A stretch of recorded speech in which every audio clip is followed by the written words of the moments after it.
Most dispensaries think they know how to market, but they're probably missing this one strategy that can transform their business overnight. Here's the problem. Most dispensaries, they rely on word of mouth or social media to try and get more customers. The problem is word of mouth isn't predictable, and with Instagram, your page is probably going to get shut down. And it's not just dispensaries. Big brands like Apple, Nike, and Amazon are heavily rely on this strategy so that they can improve the customers that they get month over month and year over year. The best dispensaries, they're also doing the exact same thing. That's why the most successful dispensaries are focusing on email marketing, because it's the only marketing platform that you actually own. And I know this all works because very quickly, my name is Brandon Kwan and I'm the founder of CANNABIS Marketing. And I've been doing this little dispensary marketing stuff for about 5 years now. And in this video, I'm about to distill all of my learnings into something that you can tangibly use to get more clients and more sales for your dispensary. A lot of times I have questions about email versus social media. Should I do social media? Should I do email? I just want to walk through you a couple bullet points very quickly as to why I think email is the thing that you definitely should be focusing on, at least in 2025 and in the years coming. So first is that you own your email list. So unlike social media, your platforms control where you reach. Your email list is yours and it isn't affected by algorithm changes, right? So the thing is when you own your email list, it's not like you can get your Instagram account shut down or anything like that. You can have your emails and then you get to keep them in perpetuity moving forward, despite whatever algorithm changes might happen on social media and what's popular, whether it's, oh, you need to start posting on Reels or stories or anything. At the end of the day, email is email. Number two, there's no risk of being banned or restricted. Like I said before, social media platforms often have strict policies, especially for cannabis businesses. So email ensures direct communication with your customers. Third, you have much higher engagement. Emails have higher open and click rates. The average email open rate is 20 to 30%, while organic reach on social media can be under 5%. We're not basing our things off of algorithms and all these things. Now you're going to see there's things that we need to do from an email perspective to get your emails sent to people's inboxes and not in spam. But aside from that, there's really no algorithms that you need to push through, and email open rates are much higher than interactions on social media. And four, it's more direct and personalized. Email allows custom segmentation so you can send the right message to the right customer at the right time, meaning you're going to have much higher conversions. When it comes to email, and again, you're going to see this all in a second, email allows you to segment your list. So you can send specific messages to the people that you want them being sent to. So you can send messages to your top 10% purchasers. You can send people messages to the people that are only purchasing flour, so on and so forth. So when we look at this, email is by far, both short-term and long-term, I think the best way to go. That doesn't mean you don't have social media, but at the end of the day, as a business owner, you have a limited amount of resources with regards to time, with regards to money, with regards to labor. So if there's a marketing strategy that you should absolutely focus on, it should definitely be email. So without further ado, I'm going to go through step by step what you can do today to help improve your email system when working with your dispensary. First things first is you need to just choose your email platform. The main one is Klaviyo. Klaviyo offers a cannabis-friendly email service, and all you need to do in step one is just figure out what email service you're going to use and just make sure it's cannabis-friendly. Take a look at the pricing, some of the compliance policies. You need to set up an account and just configure the basic settings. Like I said, this is very much step by step. So the first step is figuring out how do you want to send emails? What's the platform you're going to use to send the emails? If you are already using a loyalty program, like let's say an Alpine IQ or a Spring Big, they also have email options available for you. So go ahead and use whichever email platform that you deem fit. That will allow you to go ahead and send the emails. Step two is setting up email authentication. So I know this slide looks a little bit complicated, but not to worry. I'm going to walk you through it step by step. And I promise you this is probably the most complicated step, but it is absolutely necessary. Setting up email authentication means that we're going to go through certain steps and processes to make sure that your email has the highest percentage chance of being added to your customer's inbox, right? You don't want to get sent to the spam folder, because that means no matter what we do in these following steps, if you get sent to the spam folder, then you're pretty much never going to get seen ever again. So in here, to ensure your high email deliverability, you're going to go to your domain provider, example GoDaddy or Namecheap, and configure your SPF, your DKIM, and DMARC settings to prevent a bunch of these stuff happening. And again, The actual setup, I would say, is slightly outside of the scope of this video, but what I would encourage you to do, just Google setting up SPF, DKIM, and DMARC settings within your email.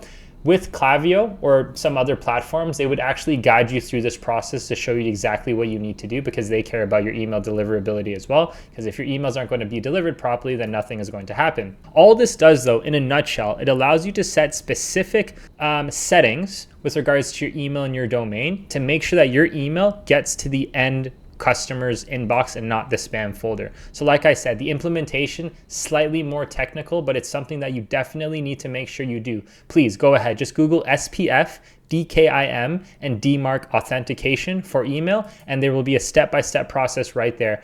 Additionally, if you need help with this, I can walk you through step by step. You can just go ahead and book a call in the link in the description below. But like I said, I can spend another 30 minutes just talking about authenticating this. The third step is then making sure your emails are then delivered properly. So there's a company called Mail Genius. There's a couple other companies out there where you can test your email deliverability before you launch a campaign. So there's a lot of things that these providers like Gmail, Outlook, Yahoo, if you use that, in your inbox to filter out what they deem spam. So let's say money sign, money sign, money sign emoji, get $1 million here, right?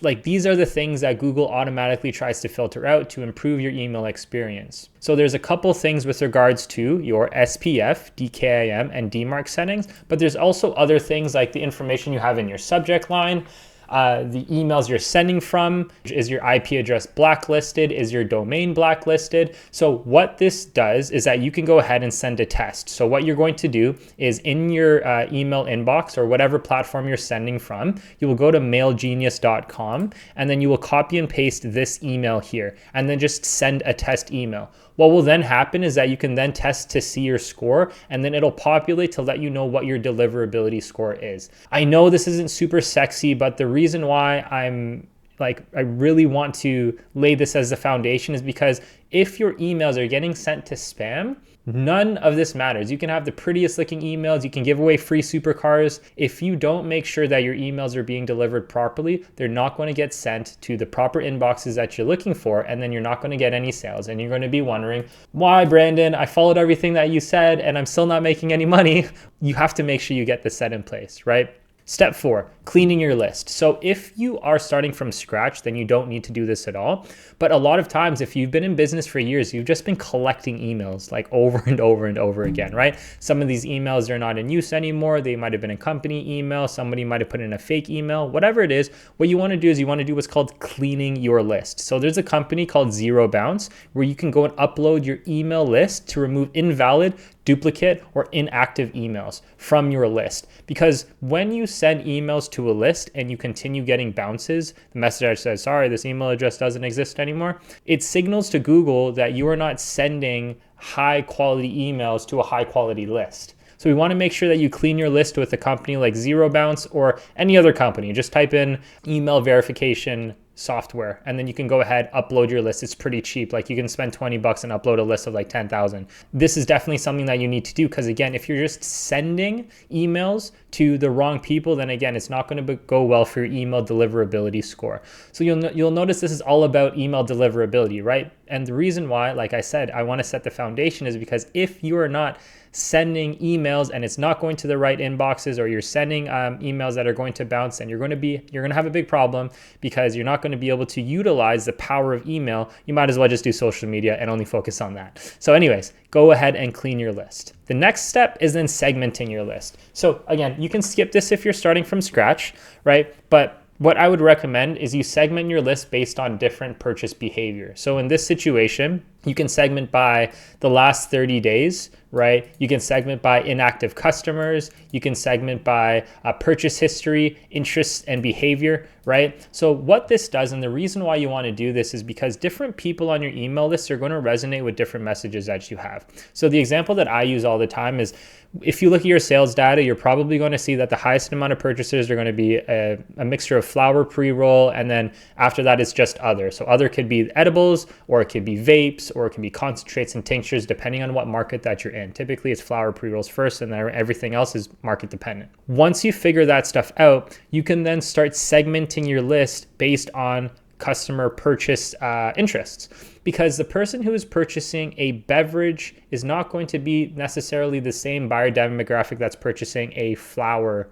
And that person is not going to be the same person that's purchasing a concentrate. Too many times do we just send out emails saying, hey, we have these massive discounts on these things, and it's never relevant to the person that's purchasing.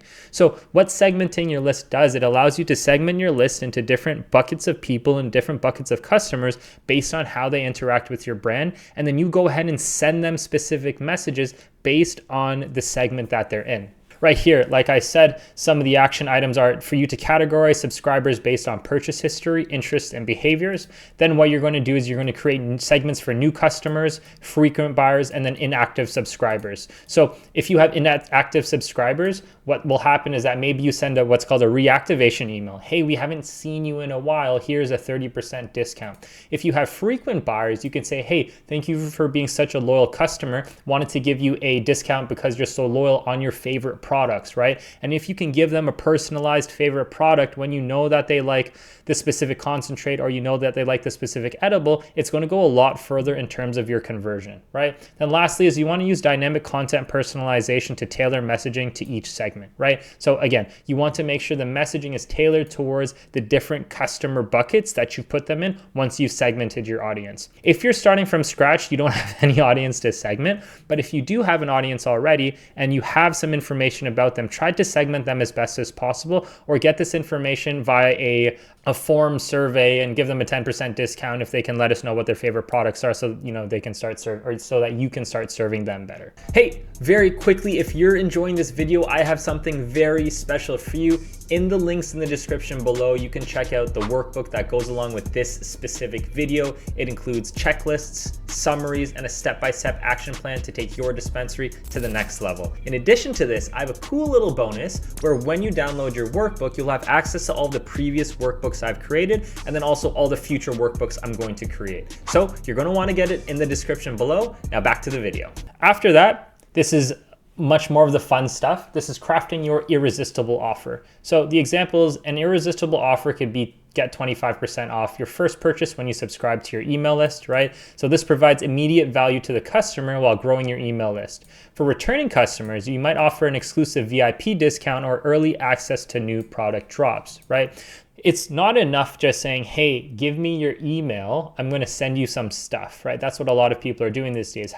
Sign up for our VIP program. What does a VIP program mean? What do I get for this VIP program? You need to craft the irresistible offer, right? Is it valuable? Is it time sensitive? Is it urgent? All of these things. And can you provide an actual, a tangible benefit for when they sign up for your email, right? So a few action items is one, you need to define a compelling lead magnet, discount, freebie, educational content. Ensure the offer aligns with the customer needs and preferences. And then you need to write a clear and persuasive call to action to drive conversions. So we need to make sure that we have the offer that is relevant towards the valuable email that we want to get from the customer. Because these days, too many people are getting spammed. You want to give away something valuable so that people will give you their email in exchange. Following that, you then want to create the specific landing page. So you want to design a landing page specifically for new email signups. So for example, a page titled Join Our VIP Program List and get 15% off your first order with a simple form and testimonials can increase conversions. So you want to get people to sign up for your email list and you want to make sure it's valuable, relevant, and time sensitive. So what I mean by a landing page, it just means a specific page that is geared towards getting your customer to take one action. Like, what is the one action that you want to do? So you'll see on our website, I'm hitting the pain point of our customer demographic, which is dispensaries, the person watching right here. And then what we do is we drive more sales to your dispensary. So my call to action, or CTA, call to action, is book your free dispensary analysis. Typically it's a verb. So book, here, order, now, view, menu, right? All of these things prompt your visitors to take an action on the website. So you want to make sure that once you've crafted your offer, you then add that to the landing page on the website, and then you show people exactly what they get. Maybe you add some social proof, some testimonials, some case studies. That's what we would put on our website from an agency standpoint, because that's what would convince you to work with us so that you can see the results that we've gotten. But from a dispensary standpoint, maybe you showcase some of the latest products that you have to offer, some of the greatest deals and discounts. Just give them a little sneak preview on what they're going to get, and then you're going to get more people signing up for your email list. So your action items are to design a high converting landing page to capture email signups.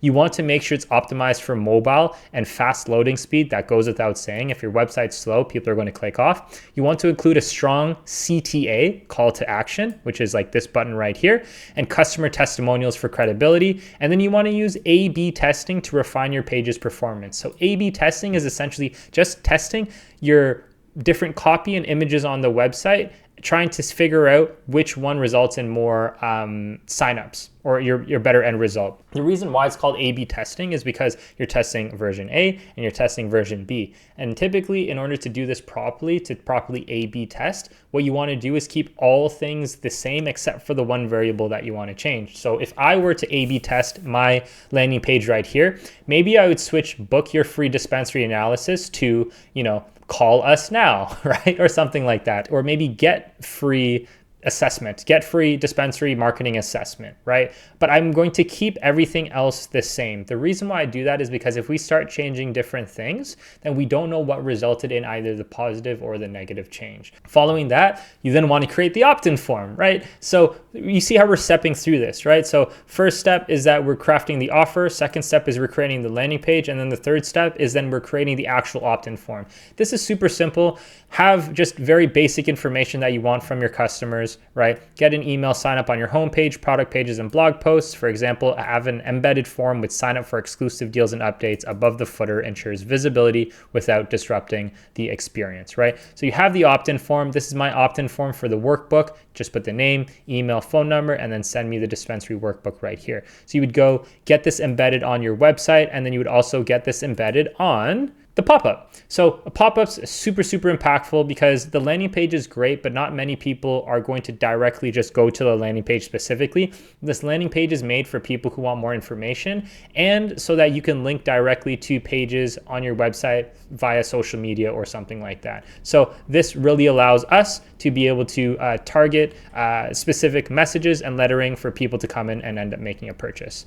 Scrolling down here is creating the pop-up, like I said. So this is creating the pop-up. This pop-up allows us to go ahead and essentially pop up on the website so that people can come in and purchase, because people aren't necessarily going to visit the landing page that you create. They might visit the home page on the website. So what you want to do here is you want to go set up a pop-up that triggers when a visitor is about to leave your website. For instance, get 10% off before you go with a sign-up form to capture potential customers. So a few of your action items of what you can do is you can set up timed behavior triggered pop-ups for maximum engagement. You can test different messaging offers and placements for optimization. And then you can ensure pop-ups provide value without being intrusive. After that, you want to create your welcome sequence. So the welcome sequence is a sequence of emails that you would get people to get to know your brand, or you just want to get them to know exactly what you're all about, right? So the welcome sequence here is essentially creating a warm welcome with your brand, story, and discount code. Maybe that's what you do. Email 2 would be highlighting the best selling products and customer testimonials. Email 3 would be offering a time-sensitive deal to encourage the first purchase, right? So the welcome sequence just showcases, hey, I've done an action and I get a reward. So you want to give the discount code, you want to show them what you're all about, but it's a perfect way to showcase why you're different from the dispensary down the street. Maybe your products go through rigorous testing, right? Maybe it's craft selected and you have personal consumption. There's not to kind of change the topic a little bit, but I had a podcast interview with a dispensary owner when he consumed all the products, took a video, did all that stuff, because you can't exactly do that inside the shop. So you can do that and say, this is exactly what we do to make sure our products are the highest quality. We go ahead and test it ourselves and have videos. The world is your oyster with regards to this, but you want to use this as a way to, one, reward your customers for taking the desired action that you wanted them to do, which is signing up online. And then 2, also showcasing why you're different from other people. So your action items would be to draft a 3 to 5 email sequence to nurture new subscribers, include a thank you message, a brand introduction, and a first-time offer. And then last but not least, you want to guide subscribers to key actions such as browsing products or following on social media, right? And then here, you can showcase value. Just because you have their email doesn't mean you have permission to spam. When you have your email, it gives you permission to send them a valuable email in hopes that they will open it and then hopefully reward you by purchasing some of your product. putting this all together, finally what you want to do is you just want to do all the testing. So like I said, there is some A/B testing here. So this is tracking performance and optimizing campaigns. So once we've done all of these things right here, once we've done and we've chosen our email platform, authenticated our email, done our deliverability check, cleaned the list, segmented your list, crafted the irresistible offer, created landing page, created the opt-in form, created the pop-up and the welcome sequence, that doesn't mean your job is done, right? That just means that you've done it once, right? So over time, you're going to get specific data points on what emails work best, the best segmentations to have, what times of day can you send emails to, what subject lines can you send. There's a bunch of different things, right? And I don't want to overcomplicate this for you, but what you want to do is you just want to test different types of emails with different metrics to see what the performance is. There's a whole science to this. And again, I can do a complete video on just A/B testing, but the gist of this is that as you continue sending emails, just try to test and see what works better and what doesn't work as well. And as you continue testing over the course of a year, you're going to have a much better idea of what actions perform best and what actions don't perform the best. The only rule that you need to take into consideration is you need to make sure that you keep the variables the same. So when you're sending out emails and you're sending out all these things, change the subject line, but don't change the time of the day that you're sending. Right? And then you can get a proper idea of exactly what your campaigns are all about. I know this was very tactical from an email perspective and just kind of doing things, but I wanted to outline like these are the things you actually need to do. This isn't a video with a bunch of explosions and you do all these things. It's like step by step. If you implement these things, you will make more money because you are sending much better emails than you were before, which is the purpose of this video. So no, I might not get a million gazillion views and be viral like Mr. Beast, but I want to make these videos as impactful as I possibly can to show you what you need to do to go from point 1 to point 2 to point 50. But if you do need any help with any of these things, there's a lot of content and there's a lot of nuance that gets skipped because these videos have to be so general. But if you need any help implementing these steps, please give me a shout. You can schedule a call, just click the links in the description below and I'll be more than happy to help. But aside from that, hope you have a fantastic day and I'll talk to you later.